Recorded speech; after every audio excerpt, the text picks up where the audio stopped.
Well, hey there, Bucket Pond family. It is nearly Halloween, and so it's time for us to build a themed aquarium. My goal here is to build a cursed jar, something dark and swampy. Yeah.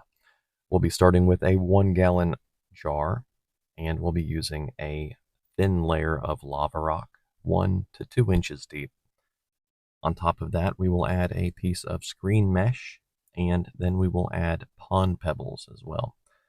My goal here is to allow some water to flow through the substrate and allow our worms and microfauna to get down there and feed on mold and stuff like that.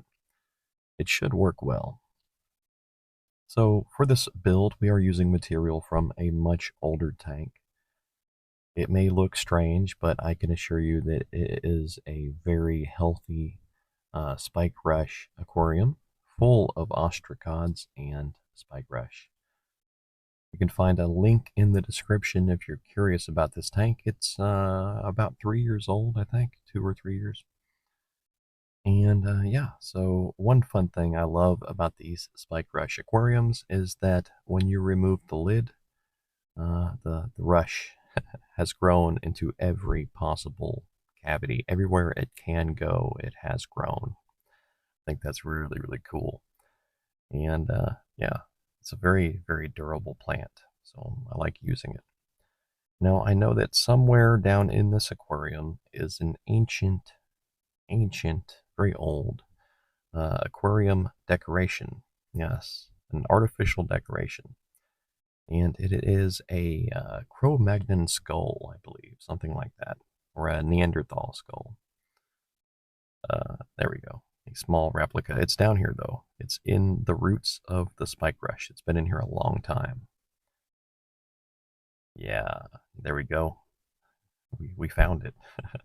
I want to use that in today's build, and I think that'll it'll add to the theme of the project. So now that I've somewhat crudely pulled the spike rush out of the tank, I'm just going to rip off a chunk, and it's kind of like a plug. It's almost like a store-bought plant with the roots in a little clump on the bottom. I think that's perfect.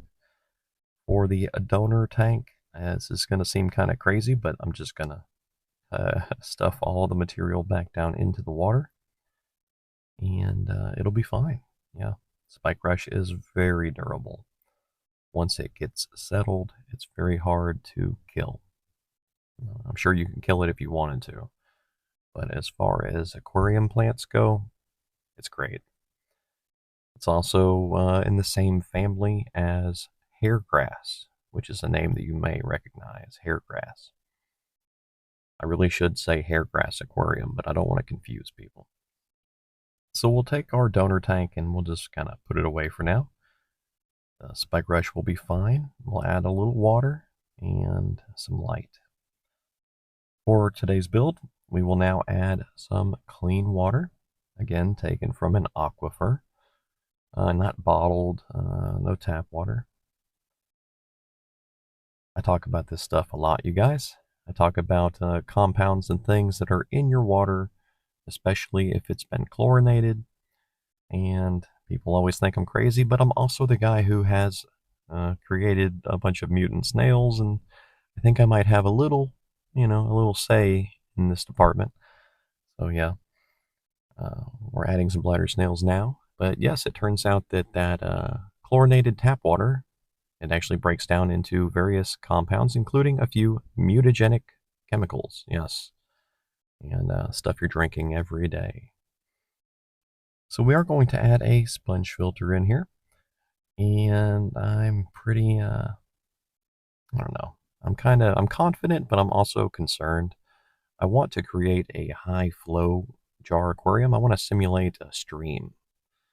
But to do that in a jar, you have to create a lot of movement and momentum, and that sponge filter might be a bit too much. So for this build, I am using one of our miniature spotlights, and of course I am using an air pump. I'm just running the light and the pump through the lid. It's not ideal, I won't be able to screw the lid on, but I will be able to just pop it on there, and that should be fine. Now, already I can tell you that I do not like the look of the sponge filter. It's blocking the entire aquarium. So I think that we will have to find a better solution. Yeah, I don't want to see the sponge filter. I'd rather just have an airline run in there.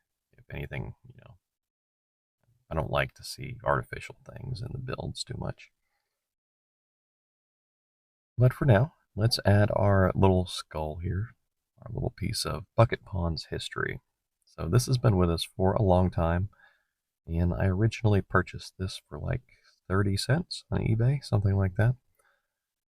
It's just an artificial aquarium decoration, one of the few that I own. We're going to sneak out to the mutagen pond and grab a piece of driftwood, which is actually from one of the old Patreon containers, which you may or may not remember. But I've had this cooking in the mutagenic pond for a while now, so I think that it's time to include it in a new build. You will see me recycle things. You might see a little piece of hardscape that we used like 4 years ago or something.